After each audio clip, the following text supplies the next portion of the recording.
So we brought the XB over today. This is the XB Mark 1, and we're having a problem with the door lock actuator. Here it's in the up position right there. And if we press on the button, did that come up on its own? No, there you go. So it's doing some odd things. Like try locking it, it doesn't lock with the remote. Yeah, so it's stuck. It's probably the actuator. We're going to have a quick look and just make sure today that it's the actuator itself and not the wiring connection to it. So we're going to take the door panel off and have a quick look. Step one is we've got to pop this off. It's got a popper right there, and this is where it latches in. So it comes off that way. 2 screws to take out. There's one right here. Okay, I'm going to use the electric one in a minute, and there's one right down here. Going to need a light for that, and my glasses.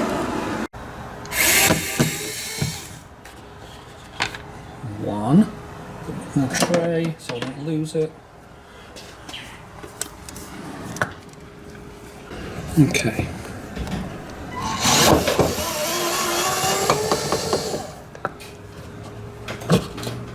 It pops out. It's got the screw in it. So I'm using my little plastic tool to get in here. I'm supposed to be able to lever the front up. It doesn't want to come up though. Make sure it's pushed back all the way. Right, so I've got the steel tool in there. This should be able to pop this out. So it still really doesn't want to go, does it? I really hate forcing these things. Yeah, we discovered that there is a little tab right in the middle that you have to push in with the tool. It snaps and then it pops up, and then you pull it forward and out. So this is the tab. It looks like it's made of steel, and there's the mark where I pushed it. So it does push in. Yeah, you've got to push that thing in to get it out. So there's a little tab here you've got to push in. So hopefully that's enough to start pulling that. No, I can see where it catches in here, and I've got to get a tiny screwdriver to go down in that square and push it in. So I'm gonna, oh, there we go. So I just pushed on that. Where is it? That little part right there that does the catching. Pushed on that, and it just pushed right out. So this looks pretty clean. Yes, no, not seeing any obvious corrosion in there at all. It looks pretty clean. Right, so there's this little Christmas tree thing you've got to get out. It's a plastic rivet. And I think if you hold it and then turn it, it kind of pops the head out a little. Then you can get the screwdriver under the head and pull the center out, and then the whole I'm hiding it, and the whole thing comes out like that. I was actually able to grab the front and give it a pull right about where the speaker is, and it popped and a bunch of plastic debris fell on the floor, so I gathered up and put right there. So I suspect some of the clips have broken. After all, how old is this car? 19 years. Ow. Plastic doesn't last that long. So this is what the inside looks like. Actually, those clips look okay. There's these white ones, those red ones. The plastic here, which is coming off very easily. We've been warned about not touching that stuff. It's messy.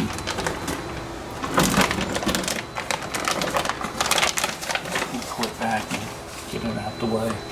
Right, so pressing the lock, it doesn't work with this. What you have to do is you've got to push the light, the door sensor in, then you can press it, and it'll actuate. Now what's happening, oh look at that, it didn't go up. Oh, it's still lock. There's unlock. Lock. Oh, it didn't want to do it. Lock. No, it won't do it. Okay, so it took a while. This is the plug that goes up in the actuator. I used the plastic bodge tool in this way up, like that. When you get it in there, it pushes here. So push in and down, and what happens when you do that is it lifts this holder so it will come out. So if you push in and down, you can do it with a screwdriver too, it'll just drop right off the back end of it. So we've taken delivery of the new component, which operates more stiffly than the old one. The other one's pretty sloppy when you turn it. But let's have a look, see how it works. This is the old one that's we've currently got plugged in. So we're going to hold the light switch and press the button.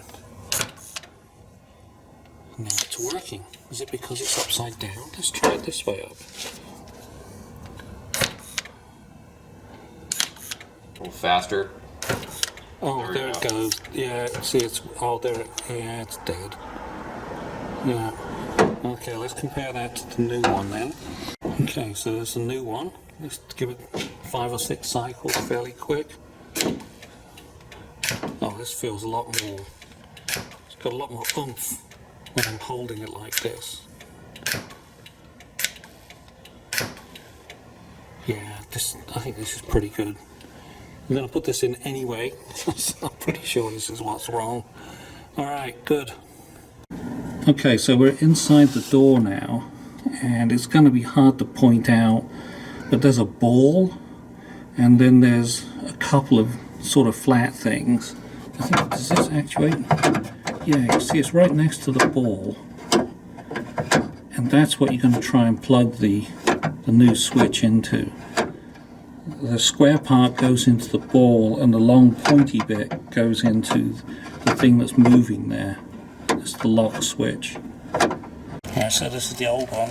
So the ball goes into this square hole, and this thing gets in between those two levers. So you need to kind of line it up to get it in, sort of like that. Okay. Alright, so the trick, once you've got that thing in, push the screw down, and you've got to find the hole. There it is. There's the hole. So I'm going to put a couple of threads on this top screw, if I can. No? Let me use my adapted tool. This would fall out, but I've got a paper towel in there to hold it in.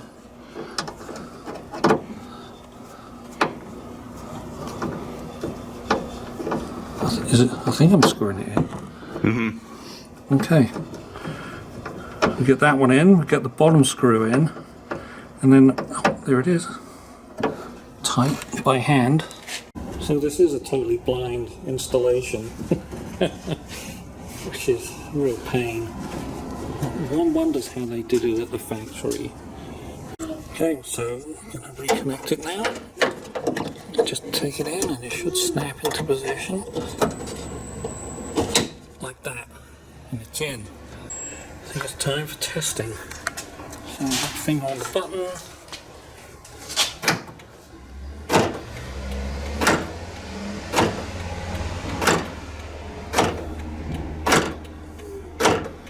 It's good. Done. Now we've just got to put it all back together. I'm going to get some RTV to put along here because this has dried out. It's no longer sticky at all. So we've got some RTV, which in our purposes is going to become a glue. I'm just going to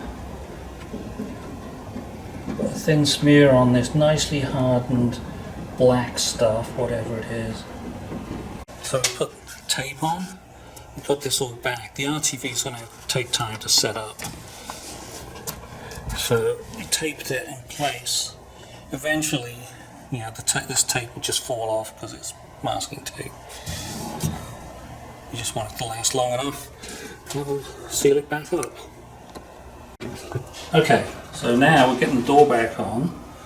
So there's 3 hooks at the top that you've got to hook in right close to the window. They do need to go in. Okay, that's those 3 hooks. I'm making sure I've got my harness here. Making sure the holes are lined up. I think they are. Right, so as soon as the holes are lined up,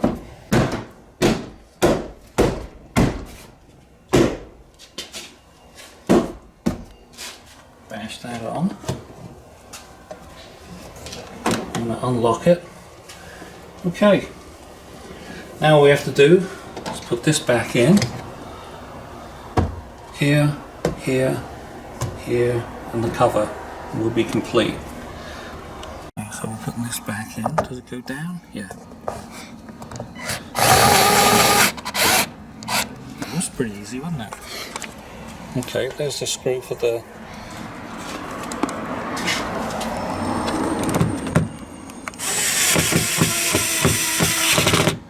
Alright, that's enough for that one. And way over here we've got the plastic rotor going, so make sure the head is not engaged. That allows you to push the rivet through the hole, then you just pop the head in. And that's all that takes. One more thing to go while we're at it. This one, got to put that into that square hole right there. Then the popper pops in like that, and that's in. So the door switch, the last thing, only goes one way, so there's no mistaking it. And it's clipped in, push the back in, and then the front snaps in because it's got that spring snap on the front. Now we can do a test.